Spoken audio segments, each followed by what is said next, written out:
Halo, selamat datang di channel saya yang sederhana ini. Di kesempatan kali ini, saya akan berbagi informasi seputar kapal, mulai dari sejarah hingga perkembangan di masa sekarang. Daripada berlama-lama lagi, langsung saja kita tonton videonya. Sejarah perkembangan kapal laut merupakan suatu topik yang menarik untuk dibahas. Pasalnya, perkembangannya telah mengalami berbagai tahapan menarik dari tahun ke tahun. Kapal laut merupakan alat transportasi yang digunakan untuk mengangkut penumpang maupun barang melalui jalur perairan di lautan. Kini, kapal laut sudah semakin canggih dan nyaman digunakan setelah mengalami berbagai perkembangan bertahun-tahun lamanya. Berikut ini berbagai kisah sejarah perkembangan kapal laut dari masa ke masa yang perlu kita ketahui. Kapal pertama kali muncul dalam bentuk perahu sekitar 10.000 tahun yang lalu, yaitu ketika masa Neolitikum. Kapal tersebut dapat bergerak di atas air, namun fungsinya terbatas untuk memancing dan berburu. Arkeolog menemukan perahu tertua biasanya terbuat dari batang pohon dengan peralatan batu yang sangat sederhana. Untuk menentukan arah, pada masa lalu, kapal berlayar tidak jauh dari benua atau daratan. Namun setelah adanya perkembangan ilmu pengetahuan, akhirnya para awak kapal menggunakan bintang sebagai alat bantu navigasi dengan alat bantu berupa kompas dan peta. Ditemukannya jam pasir oleh orang-orang Arab juga ikut membantu navigasi ditambah dengan penemuan jam oleh John Harrison pada abad ke-17. Penemuan telegraf oleh Samuel F.B. Morse dan radio oleh G. Marconi, terlebih-lebih penggunaan radar dan sonar yang ditemukan pada abad ke-20 membuat peranan navigator agak tergeser. 3.000 tahun sebelum Masehi, bangsa Mesir kuno sudah mengetahui cara merakit papan ke bagian dalam lambung kapal. Mereka menggunakan tali pengikat untuk merapatkan papan. Kemudian, di antara papan diberi rumput dan alang-alang untuk memperkuat susunannya. Angkatan Laut Prancis pada awal abad ke-18 mulai mengembangkan kapal garis, yaitu sebuah kapal baru yang mampu menampung sekitar 74 senjata. Kapal ini berhasil menjadi tulang punggung dari seluruh armada di Eropa. Kapal tersebut mempunyai ukuran panjang mencapai 56 meter serta membutuhkan 2.800 pohon ek untuk bangunannya dan 40 km tali. Kapal tersebut mampu memuat 800 tentara dan pelaut. Memasuki abad ke-19, kapal laut berkembang dengan sangat pesat. Salah satunya adalah teknologi kapal uap dengan pemakaian bahan bakar yang efisien. Selain itu, perkembangan dunia kapal laut juga ditandai dengan pembukaan kanal Suez dan Panama. Desain dari kapal laut tidak mengalami perubahan hingga akhir abad ke-19. Meski demikian, evolusi kapal tetap terjadi karena beberapa faktor, mulai dari kebutuhan kapal, kapal dengan fungsi khusus, hingga konflik maritim. Kapal adalah kendaraan pengangkut penumpang dan barang di laut seperti halnya sampan atau perahu yang lebih kecil. Kapal biasanya cukup besar untuk membawa perahu kecil seperti sekoci. Sedangkan dalam istilah Inggris, dipisahkan antara ship yang lebih besar dan boat yang lebih kecil. Lebih mudahnya bisa dikatakan bahwa kapal dapat membawa perahu tetapi perahu tidak dapat membawa kapal. Ukuran sebenarnya di mana sebuah perahu disebut kapal selalu ditetapkan oleh undang-undang dan peraturan atau kebiasaan setempat. Berabad-abad kapal dipakai oleh manusia untuk mengarungi sungai atau lautan yang diawali oleh penemuan perahu. Biasanya manusia pada masa lampau menggunakan kano, rakit ataupun perahu. Semakin besar kebutuhan akan daya muat maka dibuatlah perahu atau rakit yang berukuran lebih besar yang dinamakan kapal. Bahan-bahan yang digunakan untuk pembuatan kapal pada masa lampau menggunakan kayu, bambu ataupun batang-batang papirus seperti yang digunakan bangsa Mesir kuno. Kemudian, digunakanlah bahan-bahan logam seperti besi atau baja karena kebutuhan manusia akan kapal yang semakin besar.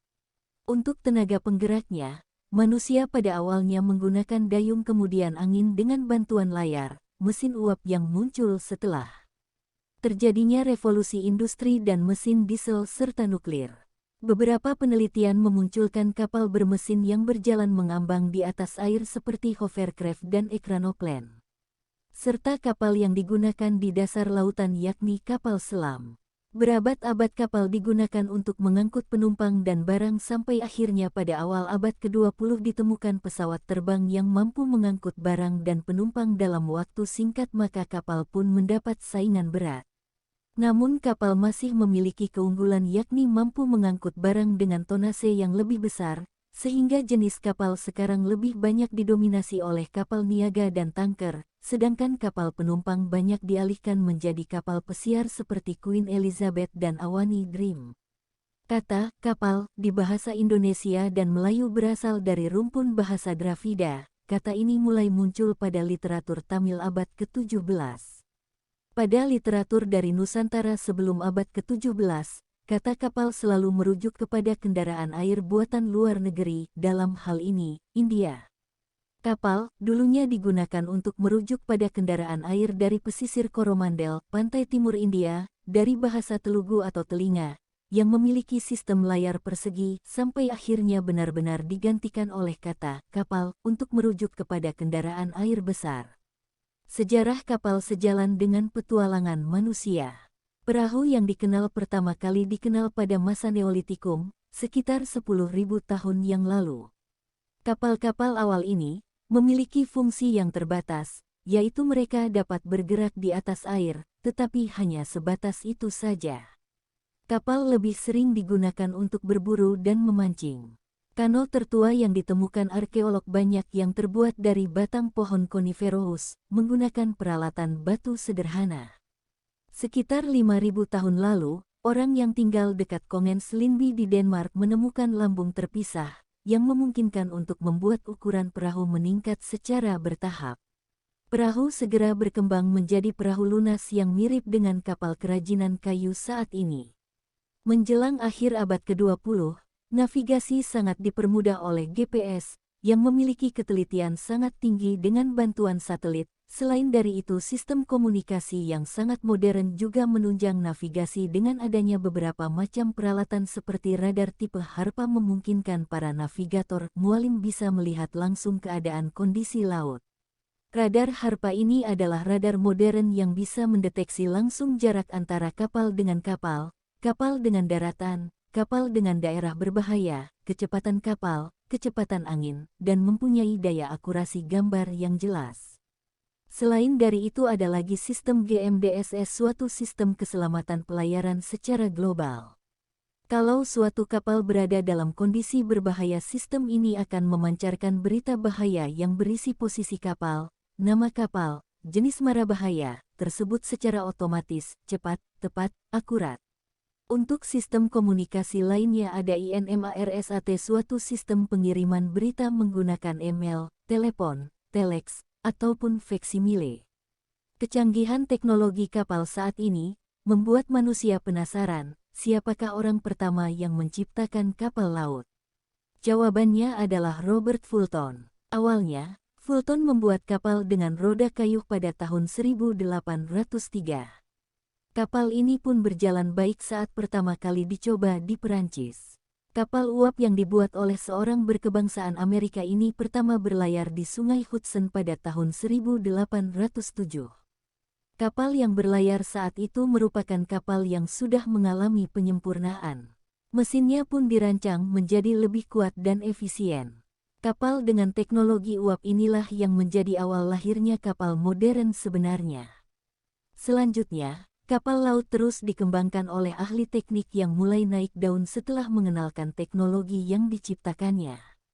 Hal ini didukung akan kebutuhan kapal yang saat itu kian penting. Kapal adalah kendaraan air dengan jenis dan bentuk tertentu yang mengangkut penumpang dan barang melalui perairan menuju kawasan atau pulau tertentu. Dalam kehidupan, setiap orang sudah tidak asing lagi dengan laut. Wilayah dengan porsi 2/3 bumi ini banyak dimanfaatkan kekayaan alamnya. Sejak zaman dahulu, nenek moyang telah memakai kapal laut untuk mengarunginya. Kapal adalah kendaraan pengangkut untuk menyeberangi laut. Menurut sejarah, kapal menjadi kendaraan utama pada saat penjelajahan samudera. Kapal juga sangat berperan penting dalam perjalanan menyeberangi pulau, khususnya sebelum ada pesawat terbang. Nah, untuk mengenal lebih dekat tentang kapal laut, berikut ini uraian lengkapnya untuk Anda. Pengertian kapal. Kapal adalah kendaraan air dengan jenis dan bentuk tertentu yang mengangkut penumpang dan barang melalui perairan menuju kawasan tertentu. Katakanlah misalnya seperti menyeberang pulau, mengantar barang melalui jalur laut, maupun digunakan sebagai komponen dalam pasar apung. Di samping istilah kapal, Anda pasti tidak asing lagi dengan kata perahu. Lalu, apa bedanya kapal dengan perahu? Dari bentuknya, kapal jauh lebih besar daripada perahu. Kapal bisa mengangkut beberapa perahu kecil. Biasanya perahu seperti ini dipakai dalam kondisi mendesak. Sejarah kapal. Dari pengertian kapal dan pengenalan kendaraan tersebut, kira-kira bagaimana sejarah adanya kapal? Bagaimana pula pelaut zaman dahulu bisa memanfaatkan teknologi sederhana ini pada masanya? Hal ini tentu juga sangat menarik untuk diketahui. Sejak berabad-abad yang lalu manusia telah mengenal kapal atau perahu. Laut yang memang menjadi tantangan pada masa itu, namun manusia telah memberanikan diri untuk turun ke laut. Pada akhirnya, bentuk dan jenis kapal laut pun berkembang seiring dengan maraknya penjelajahan samudera. Pada awal penemuannya, kapal laut hanya berbentuk seperti perahu sampan. Kendaraan ini masih bisa dijumpai di sekitar perairan Kalimantan. Manusia pada zaman itu hanya memanfaatkan kayu dengan batang gelagah yang kemudian dirakit dan membentuk perahu. Cara ini sangat sederhana karena mereka berpikir yang penting dapat mengapung di atas air.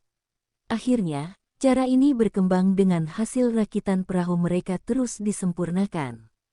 Kemudian, pada masa penjelajahan samudera sudah dikenal kapal handal yang bisa mengarungi lautan luas. Perlengkapan dalam kapal. Perlengkapan berupa alat-alat tertentu merupakan bagian-bagian penting yang ada dalam kapal. Komponen ini dimiliki setiap kapal untuk mendukung pelayaran. Alat atau perlengkapan kapal dapat dibagi menjadi 4 jenis, sebagai berikut. Alat navigasi. Alat navigasi adalah seperangkat alat yang berguna untuk menunjukkan arah kapal selama berlayar. Alat ini terdiri atas kompas, radar, sonar, klinometer, hidrometer, barometer, dan fishfinder ekofinder. Alat penolong. Alat penolong merupakan alat yang berfungsi sebagai pelindung para penumpang kapal. Alat penolong terdiri atas rakit kembung, sekoci, rompi penolong atau baju renang, dan alat pelempar tali.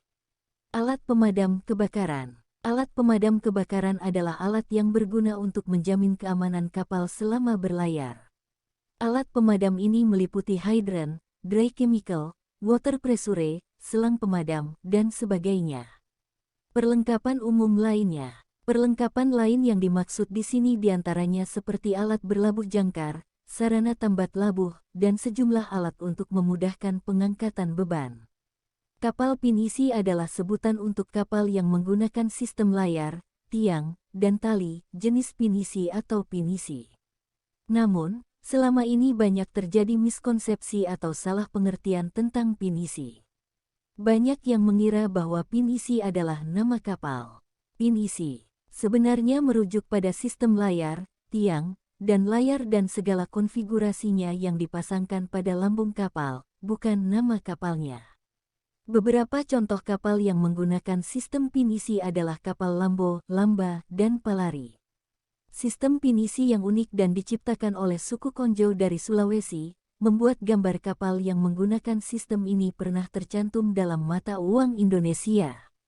Bahkan, pinisi adalah jenis perahu layar yang menjadi kebanggaan Kesultanan Makassar dan yang menjadikannya sebagai kerajaan maritim yang kuat. UNESCO juga telah menetapkan seni pembuatan kapal dengan sistem pinisi sebagai warisan budaya tak benda pada akhir 2017. Salah satu miskonsepsi tentang kapal bersistem pinisi adalah bahwa kapal ini adalah kapal kayu legendaris yang berasal dari Bulukumba, Sulawesi Selatan, yang sudah dibuat sejak abad ke-14. Putra mahkota Sauri Gading dari Kerajaan Luwu dianggap sebagai orang yang pertama kali membuat kapal pinisi. Berbagai riwayat menjelaskan bahwa Pangeran Sauri Gading sering menggunakan kapal pinisi untuk berlayar ke berbagai negeri.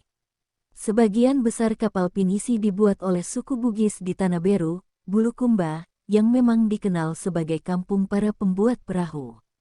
Kapal pinisi mempunyai 2 tiang layar utama dengan 7 buah layar. Konon, 7 layar ini memiliki makna tersendiri, yaitu melambangkan bahwa nenek moyang bangsa Indonesia mampu mengarungi 7 samudera di dunia. Para leluhur suku Bugis kerap menggunakan pinisi sebagai alat transportasi untuk melakukan perdagangan ke berbagai daerah. Selain itu, kapal ini juga digunakan oleh raja dan pejabat kerajaan. Kapal pinisi disebut kapal istimewa yang telah mencetak pelayaran-pelayaran bersejarah serta menjadi salah satu kapal yang kuat dan tangguh berlayar. Konon, kapal ini mampu berlayar menerjang ombak ganas hingga ke Afrika dan Eropa. Pinisi pula lah yang membuat masyarakat Sulawesi dikenal sebagai pelaut ulung. Meski dipercaya oleh banyak orang bahwa kapal dengan sistem pinisi telah ada sejak abad ke-14, nyatanya tidak ada bukti yang mendukung pernyataan tersebut. Sebuah penelitian telah mengungkap bahwa kapal milik Pangeran Sauri Gading yang digunakan untuk berlayar ke berbagai negeri bukan pinisi, tetapi perahu Welenrenge. Selain itu, pinisi pertama kali bukan diciptakan oleh suku Bugis, tetapi suku Konjo di Tanah Beru, Bira, Ara, dan Lemo-Lemo di Sulawesi. Kendati demikian, suku Bugis juga menggunakan kapal ini untuk transportasi antar pulau dan kebutuhan memancing. Menurut tradisi setempat, nama pinisi diberikan oleh Raja Talo, yang berasal dari gabungan 2 kata, yaitu picurut contoh yang baik dan binisi sejenis ikan kecil yang lincah dan tangguh. Selain itu, ada pula yang berpendapat bahwa namanya berasal dari bahasa Bugis, panisi, yang artinya sisip. Pendapat lain, meyakini bahwa pinisi berasal dari bahasa Jerman, pinase, yang merujuk pada kapal layar berukuran kecil. Dalam perkembangannya, kata itu diserap oleh orang Melayu menjadi pinas, pada pertengahan abad ke-19. Sumber sejarah yang memuat kata pinisi baru ditemukan pada sekitar abad ke-19. Sedangkan pinisi asli Sulawesi pertama diperkirakan dibangun pada 1906 oleh pengrajin perahu dari desa Ara dan Lemo-Lemo di Sulawesi Selatan. Sebuah kapal bersistem layar pinisi memiliki 7 hingga 8 layar pada 2 tiang yang berdiri depan belakang. Kendati demikian, sistem layar pinisi sebenarnya tidak benar-benar baru, tetapi meniru sistem layar Skonerket milik bangsa Eropa. Yang membedakan adalah cara menggulung layarnya, milik Eropa digulung ke atas, sedangkan layar pinisi digulung memanjang ke arah depan. Kapal pinisi yang paling tradisional dibuat dengan lambut tipe Pajala, yang kemudian berkembang menjadi tipe Palari pinisi. Dengan meningkatnya keperluan akan ruang angkut, pada 1950-an, perahu-perahu pinisi di Sulawesi Selatan tidak lagi dibangun atas tipe-tipe lambung kecil yang ditinggikan, tetapi di atas lambung berdesain khusus.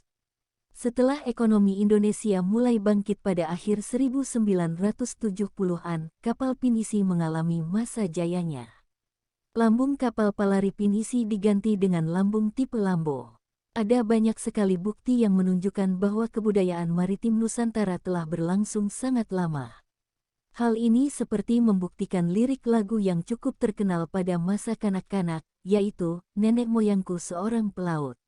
Bangsa Indonesia sejak zaman dahulu memang dikenal sebagai pelaut yang hebat dan tangguh. Tidak mengherankan banyak jenis kapal tradisional yang dimiliki bangsa ini. Hal ini bisa terlihat dari ragam kapal tradisional dari Sabang sampai Merauke. Selain itu Indonesia memiliki wilayah perairan yang sangat luas, merupakan ladang emas bagi para nelayan pelaut. Setiap daerah pun memiliki kapal tradisional dengan ciri khas tersendiri.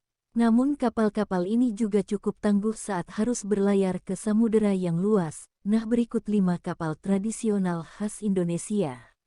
Pertama adalah kapal pencalang. Pencalang adalah kapal dagang tradisional dari Nusantara. Dalam sejarah ia disebut sebagai pancialang atau patjalang. Kata pencalang memiliki akar kata yang sama dengan lancang. Pada awalnya, kapal jenis ini dibuat oleh orang-orang Melayu dari daerah Riau dan Semenanjung Melayu, tetapi telah ditiru oleh pembuat kapal Jawa. Pada akhir abad ke-17, kapal ini telah dibangun oleh pembuat kapal Jawa dan China di sekitar Rembang. Namun kapal ini adalah pilihan populer untuk nahkoda Bali diikuti oleh nahkoda Sulawesi. Lagu, Lancang Kuning, yang sangat populer di Riau, disebut merupakan jenis kapal pencalang yang berasal dari Melayu di sekitar perairan Selat Malaka. Legenda Hang Tuah menyebut kapal Lancang Kuning sebagai kendaraan perkasa dari Sumatera. Kapal ini pernah menjadi lambang kekuasaan dari kendaraan resmi Kesultanan Siak Sri Indrapura di Riau. Kini, kapal pelancang atau Lancang Kuning hanya tinggal legenda yang diabadikan menjadi maskot Provinsi Riau. Selanjutnya ada kapal Jukung. Menurut Sejarah Nasional Indonesia II, nama Jukung sudah tertulis dalam prasasti Julah dari abad ke-10. Perahu Bali ini memiliki cadik ganda dan layar segitiga. Jukung juga dikenal sebagai perahu khas Banjar. Uniknya, Kamus Besar Bahasa Indonesia KBBI tidak mengenal istilah jukung, melainkan jongkong. Jukung atau juga dikenal sebagai cadik adalah perahu kecil kayu dari Indonesia. Ia adalah perahu nelayan tradisional, tetapi penggunaan yang lebih baru diantaranya sebagai jukung dives, yaitu menggunakan perahu sebagai kendaraan untuk kelompok kecil penyelam scuba.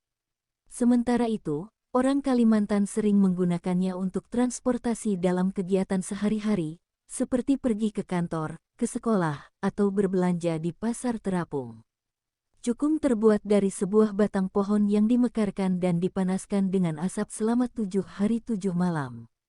Asal mula adanya kapal Jukung ialah bermula pada saat seluruh penjuru Kalimantan masih dikelilingi dengan hutan lebat. Suku Dayak dan Melayu Banjar kemudian memanfaatkan kayu di hutan untuk membuat jukung. Pada akhir 1980-an, ada perjalanan pelayaran lebih dari 1000 mil laut, 1852 km, menggunakan jukung terbuka oleh 9 kru, yang berlayar dari Bali ke Darwin melintasi Laut Timor. Krunya berasal dari Selandia Baru, Australia, AS, Inggris, Jepang, Prancis, Jerman, Belanda, dan Indonesia. Ini adalah ekspedisi 3 bulan yang didalangi oleh Bob Hoffman, difilmkan dan dibuat menjadi film dokumenter yang disebut Passage Out of Paradise, ditampilkan oleh National Geographic Society sebagai The Great Jukung Race.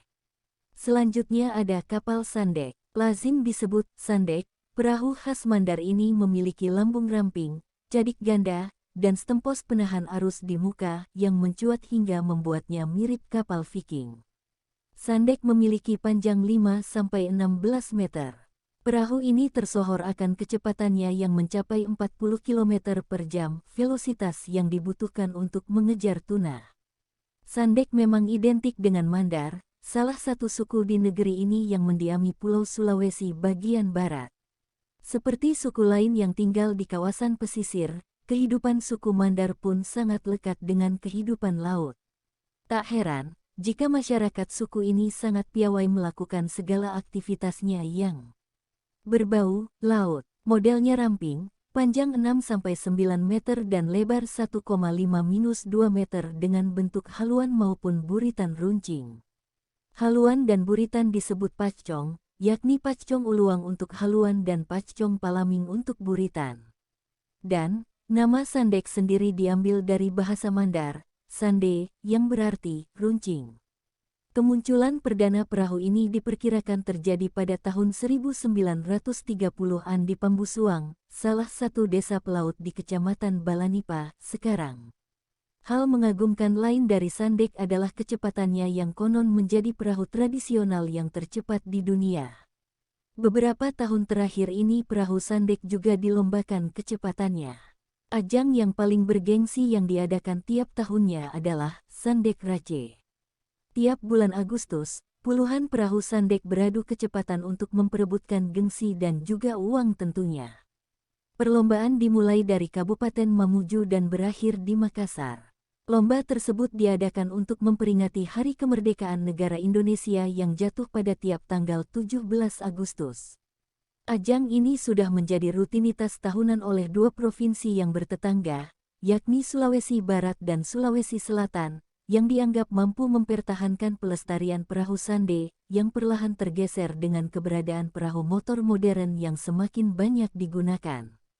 Selanjutnya ada perahu kora-kora. Perahu ramping khas Maluku ini memiliki panjang sekitar 10 meter dengan kapasitas 40 pendayung.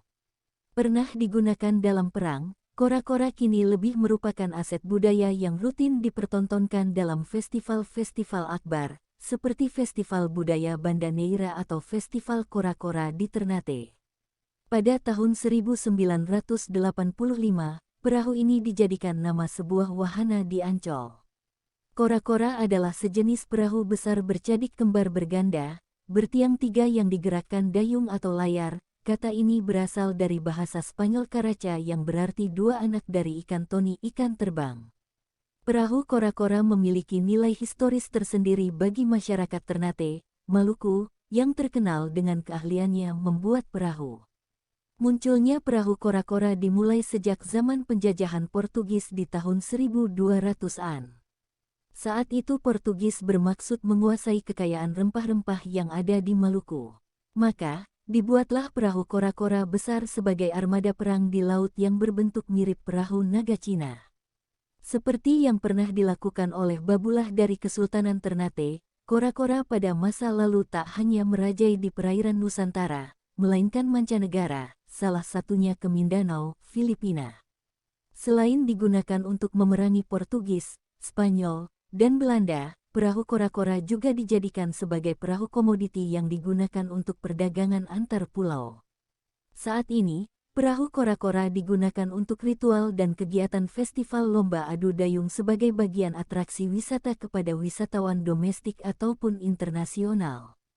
Perahu kora-kora 90% dibuat dari kayu gofasa dan 10%-nya menggunakan jenis kayu marvala. Panjang perahu kora-kora saat ini adalah 8,5 meter dengan lebar 1 meter dan tinggi 0,8 meter. Pemerintah setempat punya komitmen untuk selalu melestarikan keberadaan kora-kora lewat satu kegiatan rutin, namanya Festival Kora-Kora. Berkat festival yang dihelat pada November tiap tahun inilah perahu tradisional tersebut masih tetap bertahan meski tak henti tergerus modern. Sekian untuk video pembahasan kapal kali ini. Semoga dengan adanya video ini bisa menambah wawasan saya pribadi dan teman-teman semua tentang kapal. Mohon bantuannya untuk komen, like, share and subscribe video serta channel ini ya. Semoga bantuan share-nya bisa menjadi tambahan pahala dan ilmu untuk teman-teman yang lain.